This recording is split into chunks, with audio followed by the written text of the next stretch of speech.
City, hear ye. Court of Appeals for the 14th District of Texas, session, pursuant to adjournment, God save the Constitution and the law of the court. Please be seated. Good afternoon. We have just one case on the docket today, Hernandez versus the state of Texas. We've given both sides 15 minutes to argue. Would the appellant like to save some time for a rebuttal? Yes, Your Honor. Mayor, reserve 4 minutes. Yes.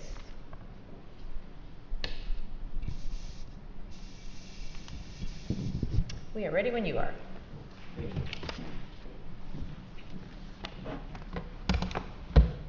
May it please the court, opposing counsel. I wanted to give a quick summary of what I think are the highlight of the issues we'll be discussing today. In terms of ineffective assistance of counsel, I think it all kind of starts from the Texas disciplinary rules of professional conduct. If we look at paragraph 3 of the preamble, it says, in all professional functions, a lawyer should zealously pursue client's interests within the bounds of the law. In so doing, a lawyer should be competent, prompt, and diligent. As a matter of strategy, trial counsel in this case chose a method that was completely outside the rules of criminal procedure, perhaps even the rules of criminal law. I don't think we need to really decide whether or not that was an appropriate strategy. The court made it pretty clear in this case that it was not, and the court gave an outline of what the lawyer could have done had he really been concerned about the status of that gun.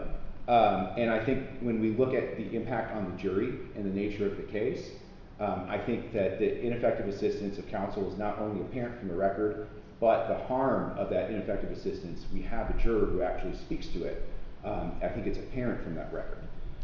In terms of I would call it the 702 issue, having a non-expert give evidence from Celebrite, the state made no argument on appeal that Mr. Investigator Vigil was an expert. In terms of Mr. Vigil himself made no claim that using Celebrite was akin to downloading something from a file or from a storage drive. In fact, what he said about it was the extraction process was simple, but he said there's a complicated part to the system as well, and that's on 7RR 274. I would also argue that if Investigator Vigil is not an expert, how can he provide credible opinion testimony that the process is reliable? Generally, that is offered through an expert who would have the understanding and have the depth of knowledge to explain why it's reliable, how it's reliable. He is just merely providing information that he's been provided from other people. The court can look for itself at Exhibit 252 and see that the information extracted by the software is very different than what you would expect from just a string of text messages. We've got all sorts of information in there in terms of you've got weird strings of characters, you've got file locations, you've got references to tables, a lot of stuff that lawyers don't really see in their day-to-day lives. And I think if was that exhibit discussed? Yes, sir. It's in the trial. Discussed in the trial. Yeah, I know that a large amount of data was admitted, but was it discussed, or was the only thing that discussed were the text messages and the phone calls? Your Honor, I believe 250, 251, and 252 were all put in front of the jury, and that's why I've selected that one as kind of a good representative exhibit of why there's a problem here, because it was information that wasn't explained. It was just kind of handed to the jury where they wouldn't have known what to do with it, and it wasn't really explained by the investigator himself. What's your argument to opposing counsel's point that it might have been waived, that these objections might have been waived at trial? I think if I look at 7RR 288 to 289, Ms. Bridges says, Your Honor, we're objecting to this witness as an expert witness. He said he has downloaded one time. He did not have anyone looking over him. He did not have anyone check his work. This is the first time to ever testify as an expert, supposedly. So our big objection is that he's not an expert witness that should have came in. This is a murder trial. That was the objection. And I think that's close enough to clue the judge in. She doesn't mention 702 by name, but she says this should have been provided by an expert witness, that he didn't take any steps to validate the information.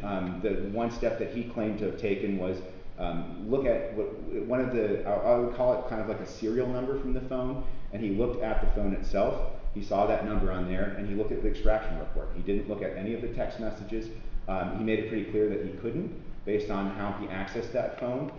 So there was nothing that, I've seen other cases, including Villarreal Garcia, where they were able to, look at the text messages. I think they had other witnesses who came on and said, yeah, these were the text messages.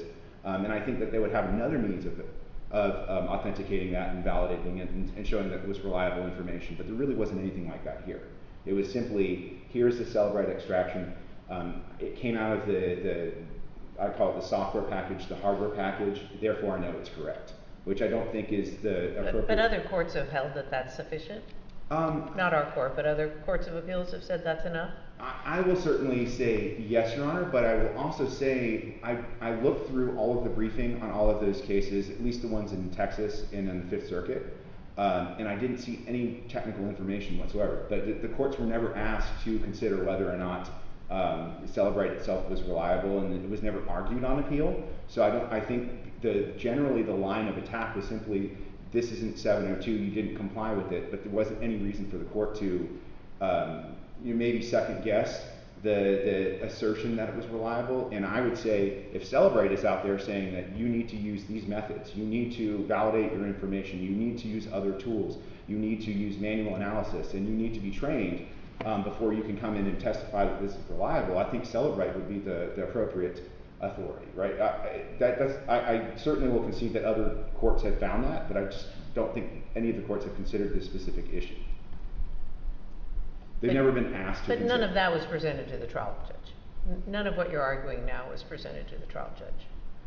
I don't think anything was presented either way, Your Honor. I don't see that.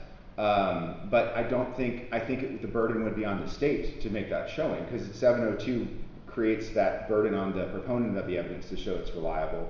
And if they're going to say, well, look, this software needs to be treated just like a download of Xerox or whatever they say it should be treated like, it would behoove them to prove that software can be treated that way. And once again, I would say to the court is, if you look at Exhibit 252, this is not a Xerox we're talking about. This is a very complicated piece of software that is constantly updated, that is constantly changing. The devices that it's being used on are being constantly updated, constantly changing. I would argue that it's not at all like a download, because first of all, the phone manufacturers have an interest in making sure that people can't just download the information from the phone, because otherwise there would be a lot of bad actors who would take advantage of that. And so, first of all, one of the steps the software takes is to literally break into that phone. So that's where it starts. It tries to bypass the protections on the phone. It's an arms race where the phones will change their system, and Cellebrite, after a couple of years, will figure out how to bypass those and circumvent them. Then it tries to download whatever it can. And once again, this would be a domain where having that kind of expertise and understanding, okay, this is the sort of download that Cellebrite can do on this kind of phone at this kind of operating system level, that would be very helpful to kind of understand these are limitations, this is what we got, this is what we didn't get. And then there's a third stage of where the examiner needs to say, okay, this is the information the phone gave me, this is what I can rely upon, this is what I need to double check, and here is how I double check it. And I think, once again, if we kind of equate this to a Xerox or a simple file transfer, I think that's a vast simplification of a very complex process that's oftentimes a reverse engineering, because the software manufacturers aren't saying, here's how to break into my phone. Cellebrite has to figure out how to access that information, and then has to figure out how to display that information, and then the examiner has to understand how to interpret that information. So it's a much more complex process than I'm just opening a Word file that would open up the same way on this computer, on that computer, on this computer. So say we agreed with you that it was preserved and that this was improper. What is the harm to your client? I think this was not a very strong case, and I think one of the reasons that I wanted to make sure I put the sufficiency argument, understanding that it's not necessarily going to be the strongest argument, was to kind of lay out the facts of the case, the weaknesses in the evidence. This was a case where it essentially the state's theory is that it was a chance shot, an inadvertent, or lucky would be the inappropriate word for it, but just a very low chance event occurring.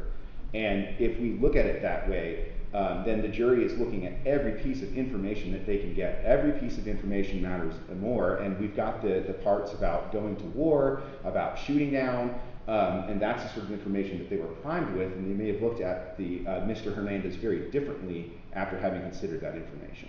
So I do think the cell phone was one of the key pieces of information, if not, and I would also say the cell phone was the way that they were able to interview Mr. Hernandez. Like getting that information off of them was really important to the investigator. Now I understand it was an objection that it was like fruit of the poisonous tree, but it was very important. It was a tool that was used during that interrogation where he was asking him specific questions about things that were downloaded, Facebook messages that were sent. So that was clearly information that had filtered through and was important to the investigation. So there could have been very different tactics that would have been used at trial had that been excluded. And I think in terms of the nexus argument, I think it's kind of complicated because we have 3 searches. We have the search that was when the phone was deemed abandoned initially, and when the judge said, well, no, it wasn't abandoned. This is a very different scenario. There's the 2020 warrant where basically there were 3 paragraphs in there that were taken from information that was gleaned from the abandoned phone. And then there's the 2022 warrant. And I would argue, first of all, there's problems in terms of establishing probable cause if these paragraphs are excised because they came from an illegal source. And I do think the council did a good enough job to preserve that error and put the court on notice that this was illegally obtained information and it shouldn't have been used for this purpose. Let me ask you a question. Yes. All the information that came in at trial was a result of the 2022 warrant? Your Honor, I think that was ultimately the decision the court made. The state abandoned the 2020 warrant, and the court held that that the initial search was illegal because he did not. Well, first of all, it wasn't abandoned, and then he did not consent to the search, and he made it pretty clear. And it was password protected. There were a couple of factors the judge used in reaching the conclusion it wasn't abandoned. But the actual download came about as a result of the 2022 warrant, not the 2020 warrant. Your Honor, my understanding is there were multiple downloads. I mean, it was ultimately the same device, and it was being downloaded multiple times, but they were, the cat was already out of the bag. The information was already in the hands of the investigators. The first one, it was performed by law enforcement, I believe. First time it was performed by Houston Forensic Science Center. Then they got the warrant, and then there was a third extraction performed by the district attorney's office. So it was 3 sets of downloads of the same phone, requesting the same information from the same device. Thank you. Thank you, Your Honor. We'll hear from the state.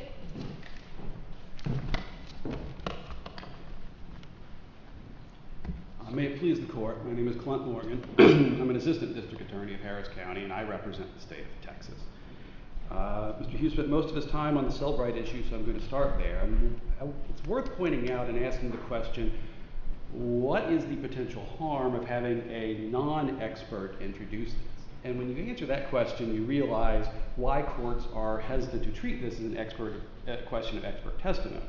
If we have a non-expert opining on blood splatter, for instance, you're going to get probably a wrong answer. If you have a non-expert opining on what was downloaded off a cell phone, the worst case scenario is you get nothing. It's not as though a non-expert is going to make up text messages that aren't there. Are you suggesting we treat it like a custodian of records issue? I'm suggesting that this be treated as an authenticity issue, as the Dallas court did, or the Fort Worth court, I believe, did in Wright. The question is this what the proponent of the evidence purported it to be? And the answer is yes. If you click through, Mr. Hughes is correct, there's an awful lot of stuff you can do with Cellbrite to get into different types of programs, and some programs are more resistant than others. But if you click through the links that he provides in his reply brief, what you see is these are programs to help you get more and more information out of it. And that's good. Our investigator took a 1-week class on the subject. That was in the record. So I think he's qualified to, with a 1-week class from Cellbrite, and Mr. Hughes points out, Cellbrite advises taken classes on it, and of course they do. Every software company recommends you take classes on their software. That's part of the software industry. And any number of classes, you can always get better at any number of pieces of software. So the worst thing that you believe could happen would be incomplete? Yes, he's not very good at it, and so he doesn't find information. It's not as though if you use Cellbrite wrong, it's going to bring in somebody else's cell data for you. It's not mixing up DNA evidence here. You just fail to find information. What's the possibility of using Cellbrite wrong and exceeding the scope of the warrant? Sure, that's possible. However, that's not an issue here because all of the evidence that was admitted at trial related to the charged offense. And so if he exceeded the scope of the warrant, that's not presented here because there's nothing that wasn't related to the offense. Does that make sense? And so, right, he raised that, the scope of the warrant, but I'll get to that in a minute if that's okay. And so that's what the risk of error is for the Cellbrite thing, and that's why the court's a bit hesitant to treat this as expert testimony, is it's not, your conclusions about what's in the phone aren't really based on your opinion, it's based on your ability to use software. And if you can do that, then the phone is what it is. It's not an opinion testimony here. I suppose if some text was followed by ha ha ha ha, and the ha ha ha ha's were missing, then it would be an incomplete, misleading incomplete. Sure, that's a possibility. You could miss any number of things like that. So, I mean, I'm going to kill somebody, ha ha, ha ha, is a lot different from I'm going to kill somebody. I suppose it is, and the defense had access to all of this. They had the ability to do their own expert testimony, their own expert analysis, their own extraction, whatever, if they believed this was inaccurate. None of that's been raised here. There's been no evidence that any sort of missing evidence occurred here. There's no gaps in the timelines. These appear like coherent conversations in the text threads. If you read them through to the beginning, there's nothing obviously missing in here. If you look at this as you would an ordinary authenticity objection, as Wright and Villarreal Garcia did, then yes, it is what it purports to be. And if there's more that's missing there, then it's on the other side to point that out, to do their own analysis and to bring that to our attention. And that wasn't done here, probably because this was a very simple thing that occurred here, and we just read the text messages that were on his phone. Regarding the preservation here, it's worthwhile pointing out their only preservation to his expertise was that this is the first time he had testified. He testified that he took a 1-week class on how to use this software. There was no evidence that that was insufficient. There was no evidence that he was unqualified to actually do this. By the end of the voir dire, their only objection is, well, he's never done it before. And sure, I guess that's an objection, but everybody's... I'm sorry, you're not saying that he's an expert. Your argument is that he is not an expert. To the degree there are experts on here, we qualified him as someone who took a 1-week class in this program. They've not presented any evidence that that's insufficient to do this. Their objection was he's never done it before, which is always true for someone the first time they do something. But that's not enough to mean, if that was the rule, then we could never have experts. Everybody's got to be an expert their first time. So if you look at the actual objection, it was correctly overruled based on the actual testimony. Just that he was qualified to do this, and they didn't present any evidence he wasn't. And as for harm, the only thing he could bring up was the different tactics that might have occurred here, and we're at the non-constitutional harm standard here as to whether or not this had a substantial and injurious effect on the jury's verdict. And the evidence here is pretty straightforward. He said that he shot at a guy, and a guy got shot. And whether he was texting about stuff earlier is interesting and informative, but whether or not this would have somewhat modified tactics is not substantial and injurious impact on the jury's verdict. Regarding ineffective assistance, to be fair, hitting a gun with a hammer in a courtroom is an unusual tactic. But we have lots of unusual tactics in trials. On my way over, I talked to a prosecutor who said this very day an officer tased himself in the courtroom to make a point to the jury.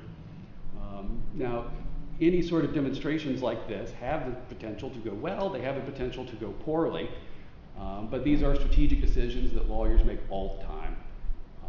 And what we have here falls into that. We have a 10-day trial. We have 23 pages of testimony. He's complaining about ineffective assistance of counsel on. If you look at all of the cases on outrageous conduct, you find extended periods of poor performance by defense counsel. Certainly the infamous Miller case, saying undignified things about the complainant. That was a long-running thing through trial. There's an Amarillo case that was continuously running through trial. There's this Court of Criminal Appeals case that's cited in Miller, or that's cited in the Eastland case. And again, all of these cases where they find ineffective assistance of counsel for saying or doing ridiculous things, it's never an isolated incident. It's always a totality of the examination. Strickland emphasizes that the point of an ineffective assistance claim is to ask whether or not counsel's performance was so deficient as to undermine confidence in a just verdict or just result, and we don't get there here based off of one questionable incident.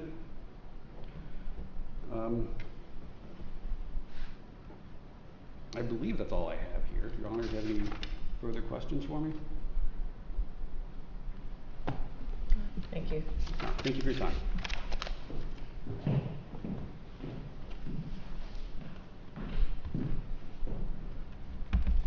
I would like to just address a couple of points quickly. I found a case that I think is probably the closest on point in terms of the ineffective assistance of counsel claim in this case. It's not a published case. It's out of Dallas Court of Appeals. So it's 05-97-01-060CR. And in that case, what the lawyer did was he took the firearm that was entered into evidence and he pointed at the jury, and he said that his reason for doing that is he wanted to scare them. And in that case, they found he was ineffective. And they said, yes, he may have done some other things that were outside of the boundary or may have been ineffective, but this is what they focused on, and this is what the appeal focused on. And this was enough in that case. Now, I would argue that this was, in that case, it may have been a little bit more extreme, but in the case involved here, the actions were repeated. The judge told multiple times to stop doing it. In both cases, there was a note from the jury. In the other case, they actually filed a criminal referral on the lawyer who pointed the gun at the jury. But in this case, we have a juror who spoke up and said, I'm not comfortable. So I think there are some analogs. Then I just wanted to mention that case. Beyond that, I wanted to talk about a couple of cases where we did get the worst scenario in a digital forensics capacity. There's a case out of Connecticut. It's Connecticut versus Amaro. I don't have a cite on that one. But that one's kind of an important one. And Casey Anthony versus Florida, where there was a big issue on the digital forensic tool used in that case. And I would say, Justice Christopher, I think you were exactly on the point of the sort of issues that are encountered with these forensic tools is sometimes they miss things. So when we're talking about an iPhone or an Apple device and you're looking at it on a Windows computer, like the way that they store files is very different. So a photograph could be different. It may show up as an animated photo on that iPhone, and it may not show up as an animated photo on a Windows computer because it doesn't really know how to process it. And beyond that, it might not understand how to process emojis. So if you're talking about the ha ha ha issue, I mean, that's a very real issue when you're dealing with Cellebrite. And I think you can look at the records in this case and kind of see, like, Cellebrite doesn't always get everything right. That's not what they claim to do. And that's why it's important for having an analyst who kind of understands multiple ways to get at the information. And I did want to mention the overbreadth issue because I think a good analogy would be, what if there was a homicide detective who was thinking about, in this particular house, there could be blood stain anywhere. There could be microscopic DNA everywhere. So he drafted very cleverly a search warrant that allowed him to pick up every item from that house, right? You name it. So it could be on clothing. It could be on kitchen utensils. There could be blood that's microscopic on the drywall. It could be on the floor. And say the state sent a moving van. They literally picked up everything in that house, put it in that moving van, and dumped it, and let the prosecutors have at it. That's essentially what we have here in the digital forensic world. I don't think that's consistent with Riley. Riley's saying, you know, there are all of these very important protected pieces of information within that phone, and that's why phones are treated a little bit differently than other objects.